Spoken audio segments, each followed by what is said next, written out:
Yeah ఊరు నీది? తొడలిన్య రాజపల్లి మండలం. ఇప్పుడు నీ సమస్య నేను మాడుతున్నా, నా దానికి సమాధానం నువ్వు చెప్పాలా. పవన్ కళ్యాణ్ నీ అధికారం ఎంత, నీ కథ ఎంత? ఒక వార్డు నెంబర్ గెలిచలే, ఒక ఎంసీ గెలిచలే, ఎలాని గెలిచలే, నువ్వు మాడుతున్నావు జగన్ నుంచి.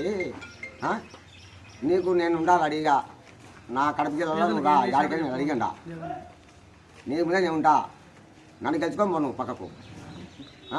నువ్వు అన్నీ అక్కర్లేని మాట్లాడి ఏంటి మాట్లాడతావు? పవన్ కళ్యాణ్ జగన్ చేసే పథకాలు నువ్వు ఇన్ని చేసినాడు.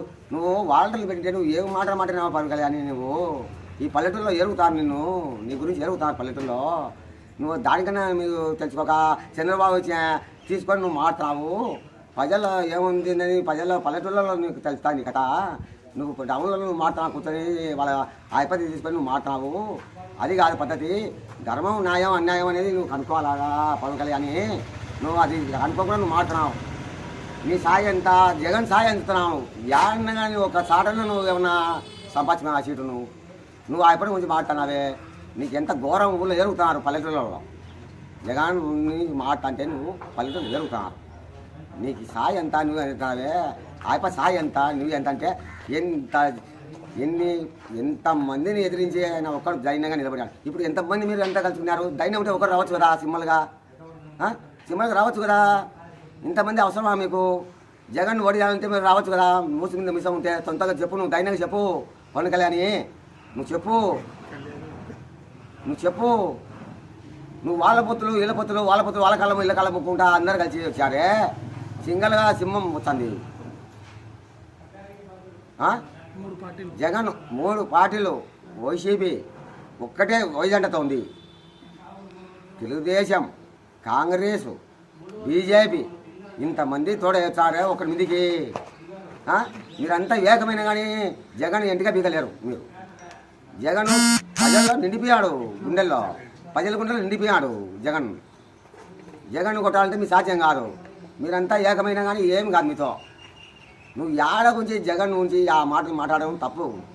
నీ గురించి ప్రజలు యాడ చూసినా అంటున్నారు, ప్రతి కూడా అంటున్నారు ప్రజలు. కరోనాలో మీరు యాడినారు, కరోనాలో యాడినారు పవన్ కళ్యాణ్. కరోనాలో యాడినావు.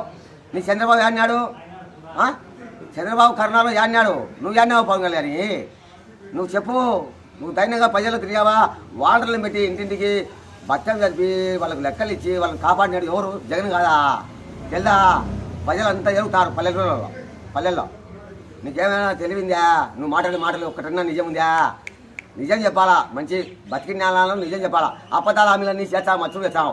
ఎన్ని చేసావు నువ్వు? పోయిన సంవత్సరంలో నువ్వు ఏం చెప్పావు? అమ్మఒడి ఇచ్చాన్నావు, బ్యాంకులు రుణాలు మాఫీ చేస్తాన్నావు, అన్నీ చేస్తాన్నావు. ఒక్కటే చేసావా? నేను రైతునే, నాకు ₹1 రాలే. మరి ఏం చేశావు పవన్ కళ్యాణ్? నువ్వు వాళ్ళ కొమ్ము కాచావు, వాళ్ళ కొమ్ము కాచావు. పవన్ కళ్యాణ్ చంద్రబాబు కొమ్ము కాచాను. నీకంతా నీతి లేదే లేదు, నీకు నీతి నిజాతి లేదు. ప్రజల మీద నీకు అభిమానం లేదు. నువ్వేందో నువ్వు అంటున్నావు కానీ నాని కట్టా నేను తొక్కుతా జగన్ అంటావు. ఏం తొక్కుతావు? నీ మొక్కలు తొక్కుతావు. నా మీదకి రా, పొద్దుకి నా మీదకి రా. పొద్దున్న పిల్లలు రా, నేను ఉండా నీకు తోడు. పొద్దుల్లోనే పెడతావు రా, పొద్దుల్లోనే యాడ్ చేస్తావు. నేను నీకు నేను తొండదిల్నే వార్డు నెంబర్గానే ఉంటా. వార్డు నెంబర్ తొండలో తెలుసుకో. నీ పుచ్చి నా పాడం పోదా, నేనే పాడం పోదే ఉంటా. నీ పాడం పోతా, నా పాడం పోతా ఇన్నంట నిలబడి రా. నీ చేత అయితే ఊరికి అక్కలేదు కూర్చొని ఇంటికి కూర్చావు. ప్రజలను రెచ్చగొట్టి ప్రజలను ఇబ్బందులు పెట్టి చంపుతున్నావు. ఇద్దరు చంద్రబాబు నువ్వు ప్రజలు కొట్టుకొని సావని చేస్తావు. నువ్వు ప్రజలు బాగా ప్రశాంతంగా ఉన్నారు. ఇప్పుడు నువ్వు చేసే పాటలకు ప్రజలు కొట్టుకొని సావాలని చేస్తారు మీరు ఇద్దరు. ఏదైనా నీతి నిజాతి ఉంటే ఖచ్చితంగా మాట్లాడు. ధర్మం మాట్లాడాలా. ధర్మం లేకుండా మాట్లాడితే అది ప్రజలు ఒప్పుకోరు. చెప్తాను నేను. జై జగన్.